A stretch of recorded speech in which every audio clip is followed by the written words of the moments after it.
کدی الافغان شرکتونه به کولی د خپل وس په تعبیر د وس خلک ساتلي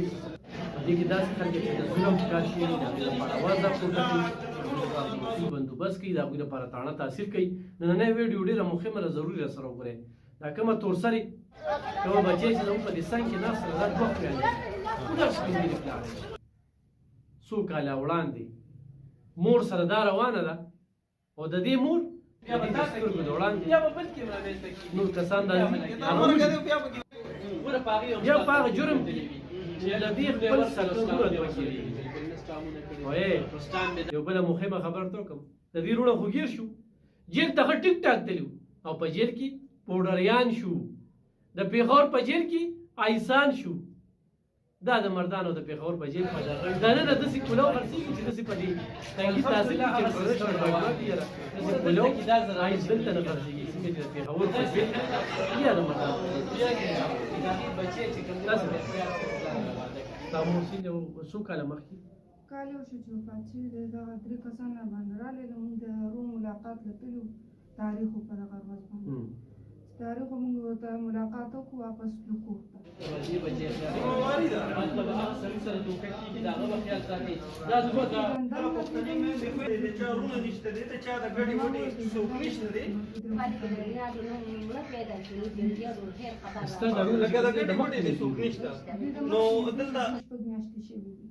په کوم جرم کې دوی خپل زوی په خپله ویشتي او دا بیا زما په روم وکړه ولې چې ځمکه مو سره وه ځای ورسره نه موږ کور او هم چې هم ته موږ پروت یو زموږ 2 کاله شوي چې موږ ترې مخکې وروتو هغه زما مور ته به سخه سخه کنځلې کولې سخال پازونه به یې ورته کولو نو بس موږ ترې ووتو زما پلار به یا کور یا به نه موږ واړه وو چېرته 2 کالو چېرته پکې دا یې دونه راغټ شو چې 2 کالو شو او دغه یو کور ته کله بل کور ته یو کار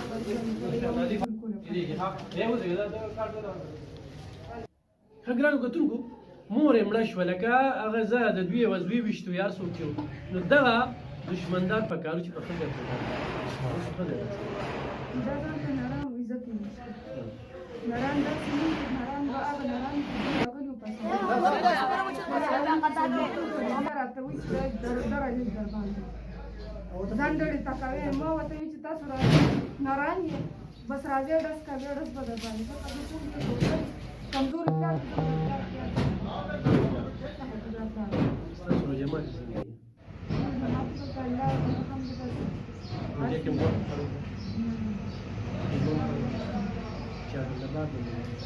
هغه محله کې سړی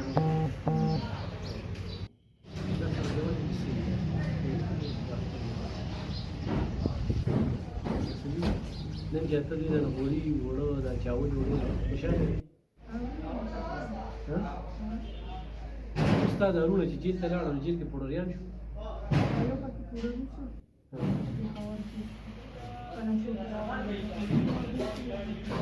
چې ګرفتار شو پټي کړه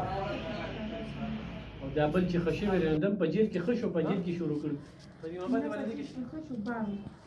بار د ملګرو کړی وو هم صرف دا یو میاشت یې پرې کړی وو بس هغه چې دلته واپس کړو او دا بل چې جیل ته تللو نو ښه روغ تللو هغه په جیل کې نشي شو آیس کې داسې یو هم غواړم بل هم غواړم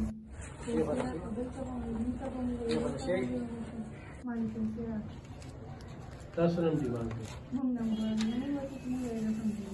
کوي یو کال شي په یار شوی دی نو ګرفتار شو او سنوي هغه درې میاشتې پس او ډېر بشي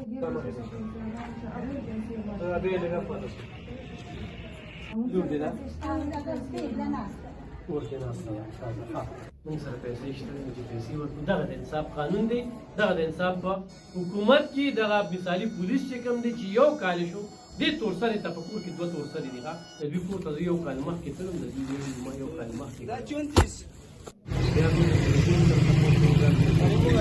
نه هغه 10,000 روپۍ چې د حکومت ورکوي MPS یې ورسره نږدې دی ورغلی دی ورته وایي دا پیسې د یتیمانو دي دا یتیمه ده که نه بوډا پلار یې مور یې مړه شوله کور کې 2 خویندې ناستې دي د دې مخکې ده نه یې دي ورکړي ورغلې وې که او بې نظرې پیسې نه دي شوي ستاسو پیسې هم نه دي شي دا داسې غریبانانو له چې موږ دا پکار دي د دې په دې دغه کې یو خو د چارسوي د مصطفی دا الله خاصیه ده چې په یو کال کې تا ملزمان ولیکل دا یو خبره ده دا غینه څه څه دم کې دړه کې ورته دویم دا ده چې دا غریبانان دي اصلي یو خو چې ما خو بیا په یو ځای روانې کې موږ دفتر باندې یو دوبه کې یو خصوصي دعا کوي دا مدینه پاس نو دی خصوصي دعا چې تاسو په وجه باندې نور دا پکې وبچو خوشاله والله تاسو ته مساله صحیح ده دا به والی چاولي دا به والی وړه او دا به والی فیملی بنسپتی غټه دی ها صحیح ده دا واټو دوی سره څوک تاون کوي نو موبایل ورسره شته نه په کور کې دوه پیغلې پیاندې دي 22 سال عمر کې ډبلې سړي شکایت او هغه عالم ما دې د اختیار راکړی چې دا ورکه د عزت په ځای زمون چې کومه پاروزه په ځای ده دا یو شمېر رښتې زمون سره شته خلک ټیم پاسي کوي اسی بنت ناستی څنګهول کې ټلیفون نه کوي دوی سره موبایل نمبر شته دی نو یو سړی و چې زه سره امداد کول غواړم نو زه ورله زه ته بوتې چې مخ موږ لرا کوي نه زه به ولدم دا شان اوس مله پیسې ورکړه تاسو باندې را لګل وړي وړو دا دغه مور کړه حضرت خان یې سره تر موبایل ضرورت تر نو تاسو ورو لګل هم دې له دوی په ځای شي او د پولیس له زغمو کې په سړیرو تاړه چې مړه کینو دي دا کار وکړي